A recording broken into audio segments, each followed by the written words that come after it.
네, 반갑습니다. 약사 이진수입니다. 오늘 할 이야기 주제는 바로 이 약사가 알려주는 운동 보충제 가이드에 대해서 이야기해 보도록 하겠습니다. 저 같은 경우에도 이제 헬스를 하면서 이런 보충제를 군대에서부터 먹어보기 시작을 했던 것 같아요. 그 전에는 이제 따로 먹어보진 않았었는데, 약사님들뿐만 아니라 이제 여러 사람들도 이런 운동에 좀 관심이 많잖아요. 헬스에 대한 관심이 많고 바디 프로필을 찍으려고 하시는 분들도 많기 때문에 그런 보충제 어떤 거를 가장 먹는 게 괜찮을까, 약사 입장에서 한번 이야기해 보도록 하겠습니다. Let's get it. 약사님, 운동 영양제 추천해 주세요라고 이렇게 이야기를 해주시는 분들이 많습니다. 아무래도 이제 사람들이 가장 많이 먹는 제품이 있죠. 바로 이런 유청 단백질 보충제부터 이야기해 보도록 하겠습니다. 먼저 우선 우리가 목적이 있어야 돼요. 이 단백질 보충제를 먹으려고 하는 이유는 근손실이나 근육을 조금 더 채우기 위해서 단백질 보충제를 먹는 거잖아요. 사실 뭐 다이어트나 아니면 이런 유산소를 위해서 먹는다라기보다는 여러분들이 이제 근력을 높이기 위해서 단백질 보충제를 드시는 것이 괜찮을 수가 있다라고 저는 말씀드릴 수가 있어요. 그래서 이런 우유, 유청 단백 이런 거를 제일 먼저 사 드시죠. 그래서 군대에서도 이런 마이프로테인을 즐기는 분들이 되게 많았던 것 같아요. 여기 있는 제품들뿐만 아니라 우리나라 제품들 중에서도 단백질 보충제가 많은데, 저는 이제 마이프로테인을 먹기 때문에 앞으로 나오는 이제 보충제들은 마이프로테인을 기준으로 한번 해보도록 하겠습니다. 광고는 받은 건 없습니다.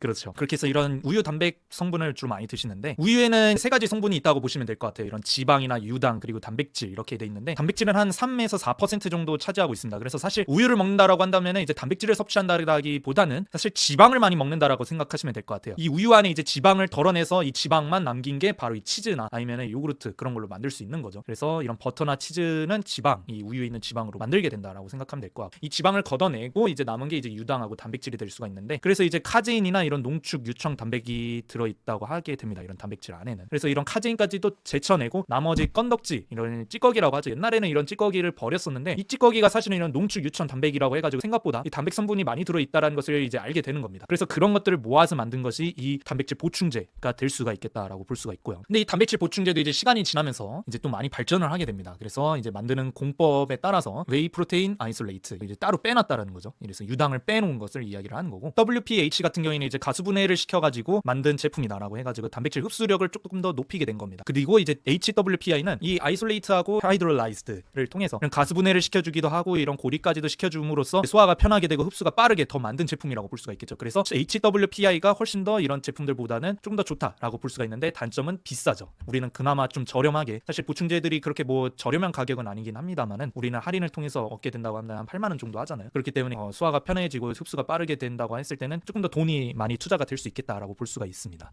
그 다음에 이제 이런 단백질 보충제가 조금 부담스러워가지고 이런 가격적인 측면에서 대두단백도 먹어보는 게 어떻겠냐라고 저한테 이야기를 해주신 분들이 계십니다. 그래서 사실 괜찮긴 합니다. 어쨌든 이것도 이제 단백질 보충제 중에 하나가 될 수가 있는데, 고기를 잘 안 먹으려고 하고 육식을 좀 피하려고 하는 분들은 대두단백을 드시는 분들이 계시기도 하지만 단백질 함량이 조금 많이 낮아 있는 편입니다. 이런 경우에 한해서는 단백질 보충제로는 대두단백은 조금 저렴한 단백질이긴 하지만은 이제 좀 효율은 떨어질 수 있다라고 말씀드릴 수가 있게 되고요. 단백질 보충제를 드실 때는 좀 주의사항이 필요합니다. 어느 한쪽으로 특정 영양소가 편중이 돼 있다 보니까 과량 섭취했을 때는 당연히 이제 지방으로 변합니다. 그래서 여러분들이 이제 밥도 세 끼를 잘 먹고 있는데도 불구하고 단백질 보충제를 추가적으로 해서 드시게 된다라고 한다면은 이런 과량 섭취를 하게 됨으로써 몸이 오히려 더 이제 비만을 향해 달려가게 되는 거죠. 그렇기 때문에 어느 정도 조금 운동을 정말 많이 해서 칼로리 소모가 많은 분들에 한해서는 단백질 보충제를 많이 드시는 게 좋긴 하지만은 보통 평범한 사람들 같은 경우에는 단백질 보충제를 많이 드시지 않으셔도 되긴 합니다. 그래서 이런 식으로 접근하면 될 것 같아요. 내가 단백질이 섭취가 많이 없는데 그냥 좀 탄수화물만 많이 먹는 것 같은데 프로테인을 조금 더 증가시켜야 되겠다라고 했을 때 그때 드시는 것이 바로 이 단백질 보충제가 될 수가 있게 됩니다. 그리고 단백질 같은 경우 좀 많이 드시게 된다면은 아무래도 수분을 좀 많이 요하거든요. 단백질을 분해하거나 합성을 하는 데 있어서, 근육을 합성하는 데 있어서 물이 많이 필요로 하게 됩니다. 그렇기 때문에 평상시에 물을 많이 섭취를 해주셔야지 탈수가 안 일어날 수 있겠다라고 보시면 될 것 같고요. 단백질 보충제까지 했으면 아미노산으로도 보충할 수 있는 방법이 있습니다. BCAA라고 해서 브랜치드 체인 아미노 엑시드라고 해가지고 류신, 발린, 이소류신이 이제 비율별로 이렇게 포함되어 있는 제품이라고 볼 수가 있게 돼요. 아직 저는 먹어보진 않았고 이번에 구매를 해가지고 복용을 하게 될 것 같은데, 이 근육을 이루는 핵심 성분 아미노산이라고 보시면 될 것 같아요. 이 세 가지 성분이 같이 포함되어 있는 이 BCAA 성분을 같이 유청 단백질하고 섞어서 드시는 것도 괜찮을 수가 있다라고 보시면 될 것 같고요. 그리고 나머지 아미노산 중에서는 저는 또 추가해서 드시라고 한다면 이 글루타민이 될 수가 있습니다. 이 글루타민 같은 경우에는 우리 몸 체성분 중에서는 가장 많은 비중을 차지하고 있는 아미노산이 될 수가 있습니다. 그래서 영양제로 따로 드시는 것도 괜찮고요. 꼭 운동을 하지 않으셔도 글루타민은 드셔도 괜찮다라고 저는 말씀드릴 수가 있게 되고요. 그래서 아까 얘기했던 이런 BCAA와 글루타민 같이 섭취하면 좋다라고 말씀드릴 수가 있습니다. 크레아틴 모노하이드레이트라는 제품이 있게 되는데, 이 제품 같은 경우에는 익히 알고 있는 이런 크레아틴 인산 수치라고 하잖아요. 신장 수치를 할 때 이런 크레아틴 인산 농도를 이제 측정하는 경우가 많을 텐데, 주로 이제 ATP 제합성, 주로 이제 운동할 때 10에서 15초 이내 이 인산 크레아틴을 이용을 하게 됩니다. 그래서 처음에는 크레아틴을 먼저 이용을 하게 되고 인산 크레아틴을 이용을 하게 되고 그 다음에 탄수화물, 그 이후에 이제 지방, 단백질 이 순으로 가게 되는 거거든요. 에너지를 소모할 때 가장 먼저 사용되는 이런 성분이라고 볼 수가 있게 되는데 그거를 보충해준다라고 보면 될 것 같아요. 그래서 근력 운동을 할 때 내가 조금 오늘은 무게를 좀 더 쳐서 근력 운동을 좀 더 원활하게 하고 싶다라고 한다면은 크레아틴을 드시는 것이 괜찮다라고 말씀드릴 수가 있게 되고요. 이 크레아틴 제품은 가루형 제품인데 액상형이 좋긴 합니다. 당분과 함께 섭취했을 때는 인슐린의 도움으로 세포에 잘 흡수될 수 있게 만들어줄 수가 있게 되고요. 밥하고 같이 드실 때 이제 크레아틴하고 같이 보충해서 드시거나 아니면 저 같은 경우에는 유청 단백질 있잖아요. 통에다가 유청 단백질 넣고 크레아틴 넣고 해서 같이 섞어서 먹을 때는 이런 무맛, 이런 크레아틴 특유의 그런 이제 무맛 느끼기 싫어하시는 분들에 한해서는 같이 드셔도 괜찮을 수가 있겠다라고 볼 수가 있어요. 그 다음에 다음 보충제로는 이제 또 카페인이 될 수가 있습니다. 주로 이제